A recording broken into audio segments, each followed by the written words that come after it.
Hello everyone. So in this video I want to explain what the difference is between a push and a modal segue and what the purposes of each of these two kinds of segues are. So first I'm going to explain what they are in terms of the Contacts app that you find on the iOS simulator, because this is actually the best example that you can have to see what the two segues are and what they are used for. So let me open the application here. And as we can see, we have a table view where we have a number of contacts displayed, and the names of the contacts are displayed on the table view cells. So a push segue is the kind of segue where the new screen, the new view controller is sliding in from the right. So if I tap on one of these names here, the new view controller is going to slide in from the right to display the details. And notice we get this back button here. And in fact, this is a push segue, and the push segue is used to drill down into some kind of information hierarchy. So when we see something on the screen and when we want to get more information about this particular thing, then it's appropriate to use a push segue.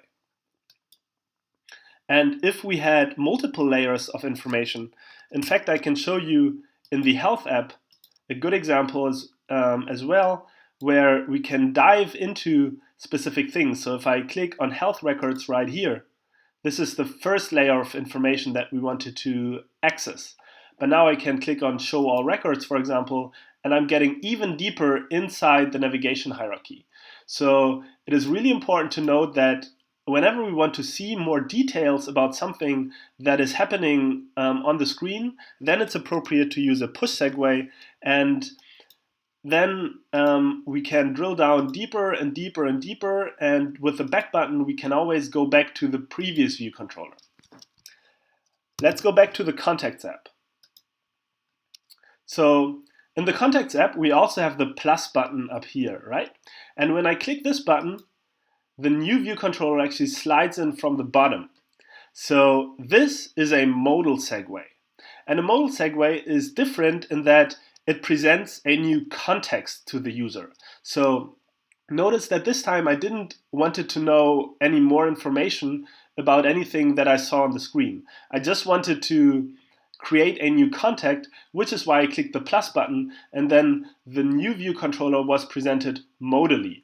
So now I'm presented with a new context, a task which I have to complete, and here I have to add and create a new contact, and once I'm done with it, I can either cancel the whole task or I can say that I'm done. And once I'm done, I will go back to the previous view controller, which is the table view controller, and the new contact will have been added.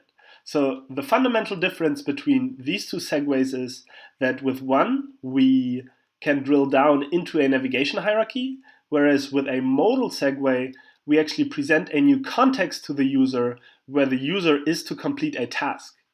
If you've got the Twitter app installed on your phone as well, or some other application, you can try to figure out when that application uses push and modal segues. A good example is the Twitter app, where you're clicking on a tweet or on a user or on the followers of a user, and every time a push segue is used to display the new information that you asked for. However, when you want to create a new tweet inside the Twitter application, similar to the plus button up here, you have the new tweet button up on the top right of the screen that you can click, and then the new view controller where you can fire off the new tweet is presented modally.